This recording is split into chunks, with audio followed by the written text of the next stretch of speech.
The Glidden haunting, terror in a Connecticut colonial home, a territorial spirit in a colonial farmhouse, attacks a family until the Warrens intervene with the church to confront the malevolent force.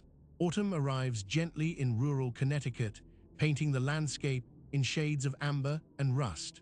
The colonial farmhouses that dot the countryside stand as monuments to centuries past, their weathered frames holding stories that span generations. In 1974, the Glidden family discovers that some stories refuse to remain buried in history. Robert and Patricia Glidden arrive at their new home on the outskirts of Hebron with 3 children in tow and hearts full of hope. The colonial-era farmhouse represents everything they have been searching for: space, tranquility, and a connection to New England's storied past. The structure itself exudes character, with original foundation stones visible in the basement and hand-hewn beams supporting the upper floors. For the first few weeks, life unfolds exactly as the family imagined it would. The children explore the property with unbridled enthusiasm. Patricia arranges furniture and hangs curtains. Robert tends to repairs and maintenance, grateful for the peaceful surroundings after years in more urban settings.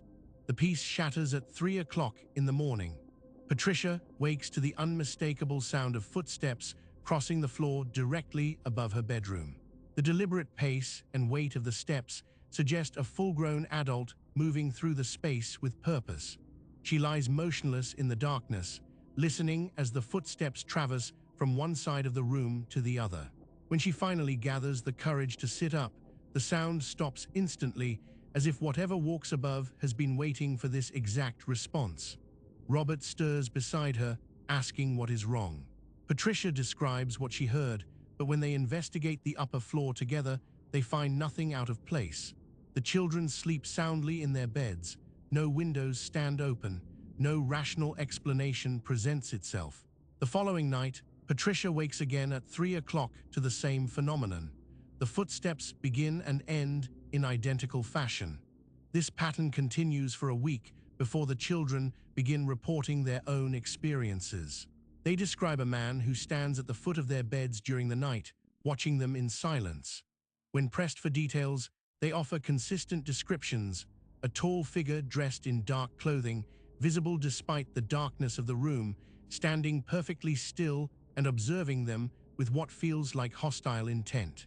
The figure never speaks, it never approaches, it simply watches until the children either fall back asleep or call out for their parents.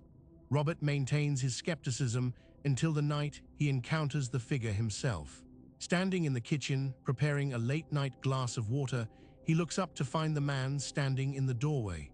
The figure appears solid and three-dimensional, not transparent or ghostly in the traditional sense.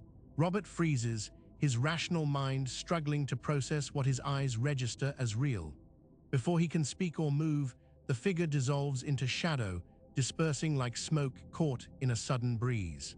Robert stands alone in the kitchen, his heart pounding, his previous dismissals of his family's experiences evaporating in an instant. The entity, for it becomes clear that this presence represents something beyond natural explanation, begins to escalate its activities.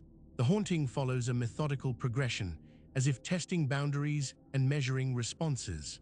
Drawers in the kitchen and bedrooms open on their own throughout the day, sometimes sliding open slowly, other times flying outward with enough force to scatter their contents across the floor. The family hears these incidents from other rooms, arriving to find the evidence of disturbance, but never witnessing the moment of action itself.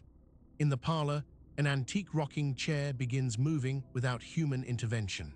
Patricia first notices it in her peripheral vision while passing through the room.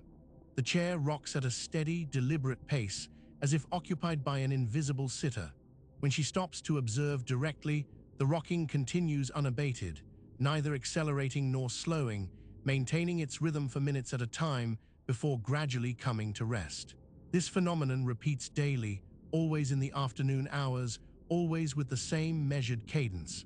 The discovery of the scratch marks transforms the family's fear into genuine terror. Patricia, changing the bedding in her children's room, happens to lift the mattress to tuck in a fitted sheet. On the underside of the mattress, deep gouges have been carved into the fabric and padding. The marks form no recognizable letters or symbols, but their deliberate nature leaves no doubt about intentional creation. Patricia checks the other mattresses and finds similar markings beneath each one. The scratches radiate a quality she struggles to articulate, a sensation of concentrated malice that makes her skin crawl when she touches the damaged areas. The family dog, a normally confident and friendly retriever, begins exhibiting signs of extreme distress. The animal refuses to enter certain rooms, particularly the basement and the parlor where the rocking chair continues its phantom movements. One evening, Robert finds the dog in the basement, pressed into a corner, shaking uncontrollably and unresponsive to commands or coaxing. The dog's eyes remain fixed on some point in the empty air, tracking something invisible to human perception. The animal's terror proves so severe that the family makes the difficult decision to relocate it to a neighbor's property, where it recovers its normal demeanor within days. Desperate for help and guidance, the Gliddens reach out to their church pastor, explaining their situation with the expectation of skepticism or dismissal. Instead, the pastor listens carefully and offers a suggestion. He has heard of investigators named Ed and Lorraine Warren, a couple who has worked on similar cases in nearby Connecticut communities. The pastor provides contact information and encourages the family to reach out without delay. Ed and Lorraine Warren arrive at the Hebron farmhouse in November 1974. Ed, a religious demonologist and author, approaches the investigation with methodical attention to detail. Lorraine, a clairvoyant, brings her abilities as a medium to bear on identifying and understanding the nature of the presence in the home. Together, they conduct a comprehensive walkthrough of the property, examining each room and listening carefully to the family's accounts of their experiences. In the basement, Lorraine stops near the original foundation stones.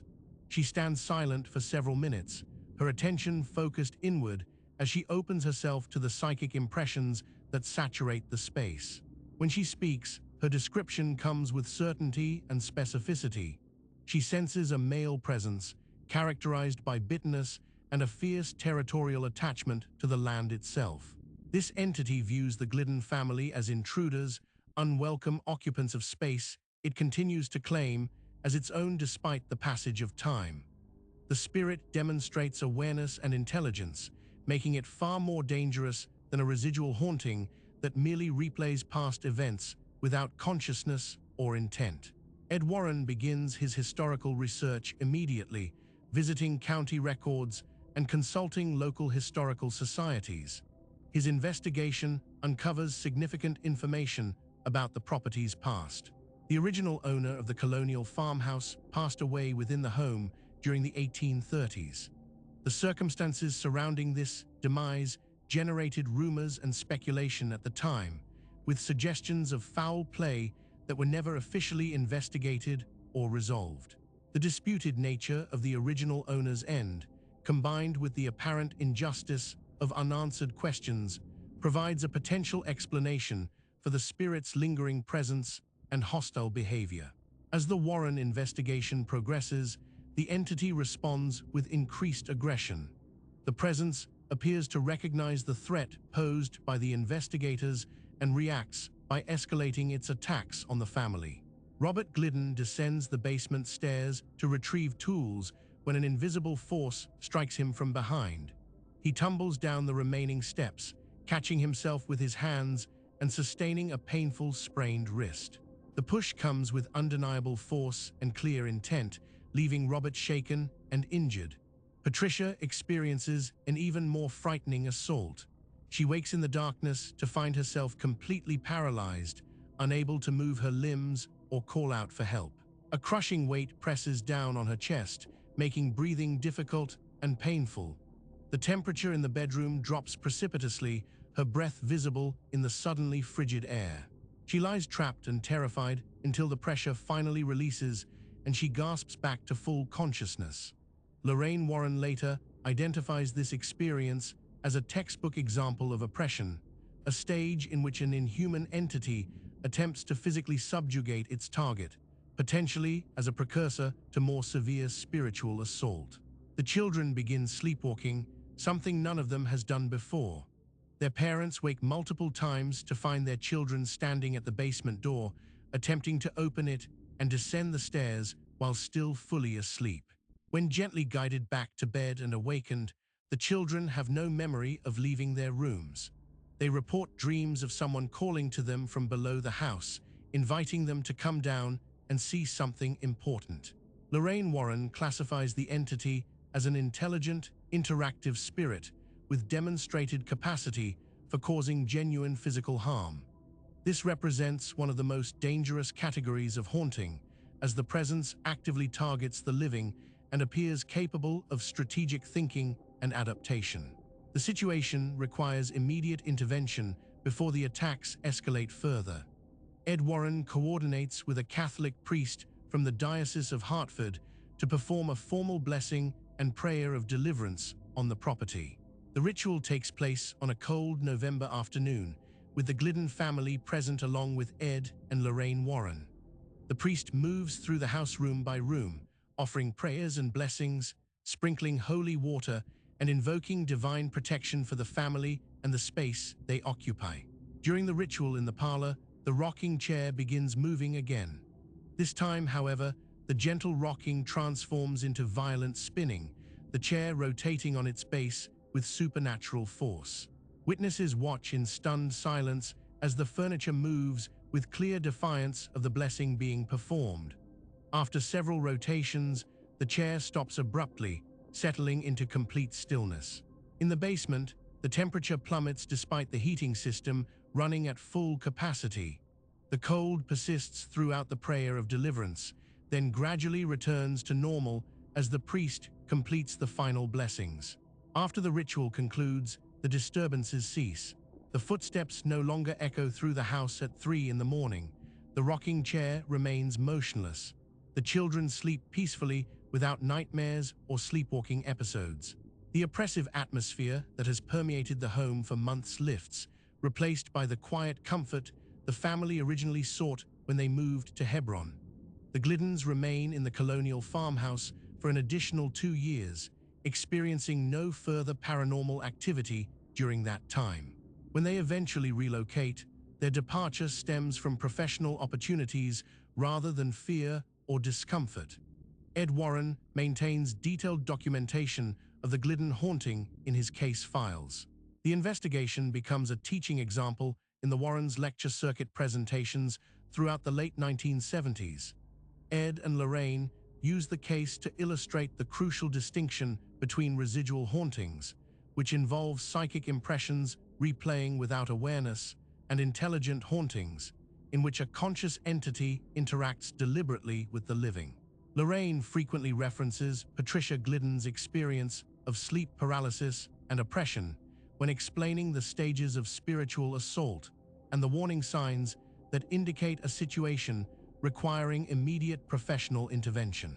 The Colonial farmhouse continues to stand on its property in Hebron, Connecticut. Since the Gliddens' departure in 1976, the home has changed ownership multiple times. Subsequent residents report no unusual experiences, no unexplained sounds, no uninvited presences watching from doorways. Whatever territorial spirit once claimed the property as its own appears to have been successfully removed, or perhaps convinced to move beyond its earthly attachments. The blessing performed by the diocese priest, conducted with the Warrens' guidance and the power of faith, accomplished what it set out to achieve, restoring peace to a home and safety to a family terrorized by forces beyond ordinary understanding. The Glidden case stands as testament to the reality of intelligent hauntings and the genuine danger they pose to living occupants. It demonstrates the importance of taking such experiences seriously rather than dismissing them as imagination or psychological disturbance. For Patricia and Robert Glidden, their children, and the investigators who came to their aid, the events of 1974 remain vividly real, a confrontation with the supernatural that tested their faith, challenged their understanding of reality, and ultimately proved that some battles require weapons beyond the physical realm. If you found this case compelling, subscribe to Vanishing Roads for more documented paranormal investigations from around the world. This story was created with AI assistance based on documented case files. All events reference real investigations and reported incidents.